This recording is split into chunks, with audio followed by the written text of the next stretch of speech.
So I did. And my mom and I didn't speak for a year. But then Wayne and I went to California. And we lived in California the first year we were married. And I got homesick. And so I called my mom, and she sent me a ticket to come home. And I went home. And then 3 weeks later, Wayne drove home.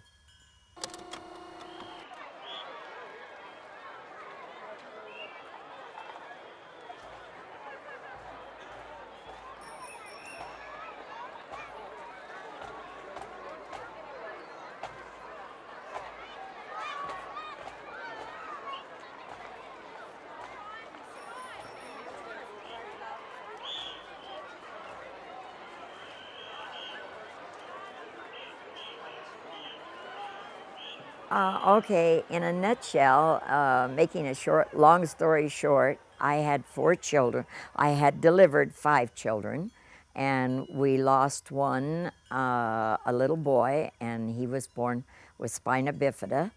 And I thought at that point that I hated anything that had to do with religion. I didn't understand it, and I was probably maybe 26 at the time. And we were living in Kansas City.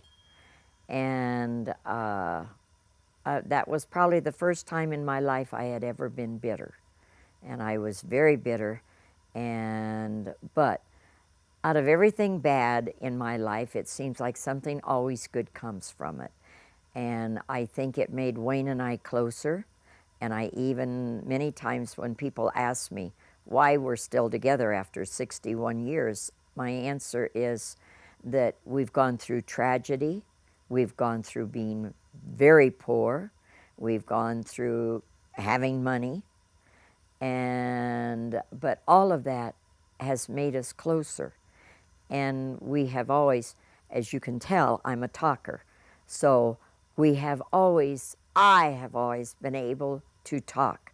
If we had a problem and it didn't work out, I've always said our sofas could tell stories that no one would ever believe. And because I've always been able to say, okay, we have a problem. Let's work this out. Everything, what am I the most proud of? I'm probably the most proud of the 61 years that I have been married. And my second thing that I am the most proud of is the people that my children and grandchildren have grown into. And I'm not talking about what they do for a living, I'm talking about them, what makes them.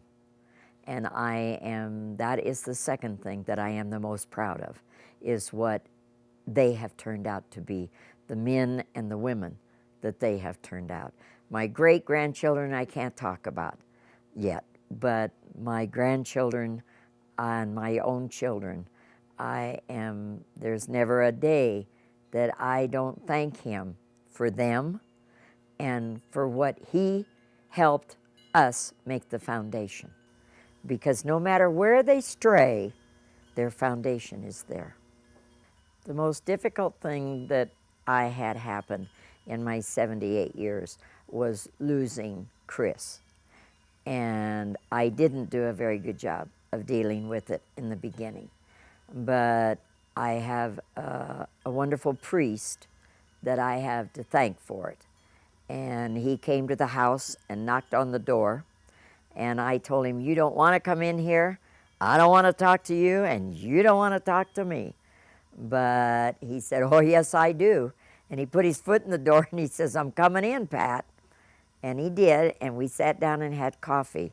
And he explained to me that all children are only lent to you, and that they really belong to God, and that someday he will take them home.